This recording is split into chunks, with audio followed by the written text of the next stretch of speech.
Hey guys. Hey, today I want to lean into the idea of courage. There was a verse in the Bible that I never understood. It was a verse that said, "You are supposed to yearn for heaven." And as I was growing up, all the way through my 30s even, I never yearned for heaven at all. I didn't get it. I didn't understand why I should yearn for. I mean, I understood theologically and I understood logically, but I just found myself that I didn't. And now that I'm older, I realize this is the progression. That the deepest things in this life, the deepest things that we all yearn for, those things that we sometimes don't look for in our 20s and 30s because we don't understand, the deepest things are the scariest things. The Bible says that Christ should be more and more at home in our hearts.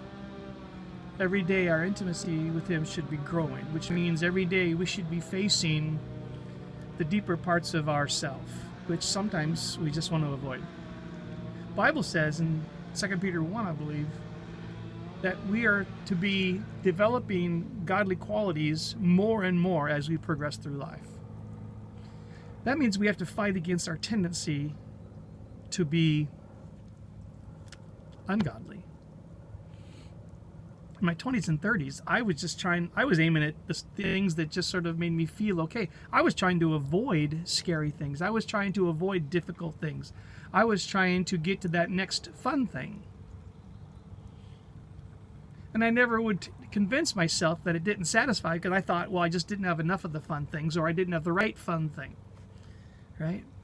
Getting married, that's going to answer all my questions. That's going to make me satisfied.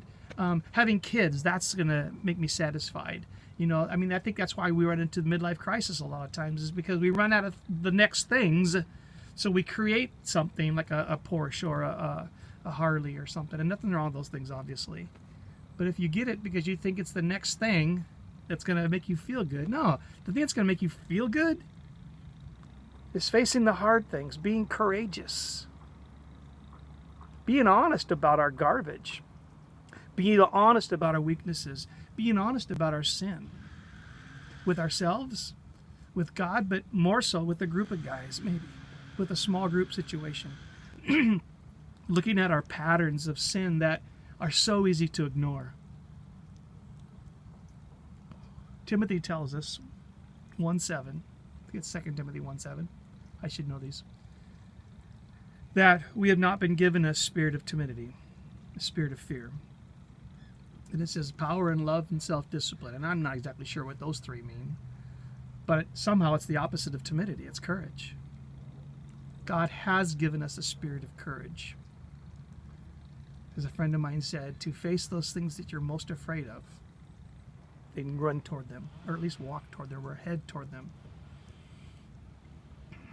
I want to encourage you guys to look deep and to show courage by dealing honestly with your garbage.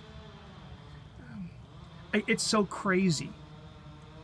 It's so crazy how that satisfies. It's so crazy how that touches something deep, strangely refreshing. To talk about the scariest thing that's going on inside of you with somebody else. And somehow it fits. Somehow it brings life. Somehow it touches something deep inside that rarely gets touched. And I just want to encourage you to head that direction and make it a habit.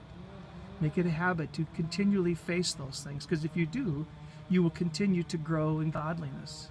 You will continue to unsurface that garbage and to bring it to the surface, wrestle with it, deal with it with God and with other men, and become more and more like Christ so that you will find that deep, deep satisfaction.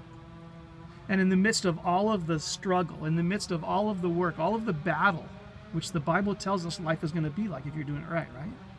In the midst of that battle, what I find myself is yearning for heaven. So I encourage you to lean into courage, guys. Lean into that thing today that scares you and head toward it with another guy. Two can do what one cannot. Lean into courage. See you.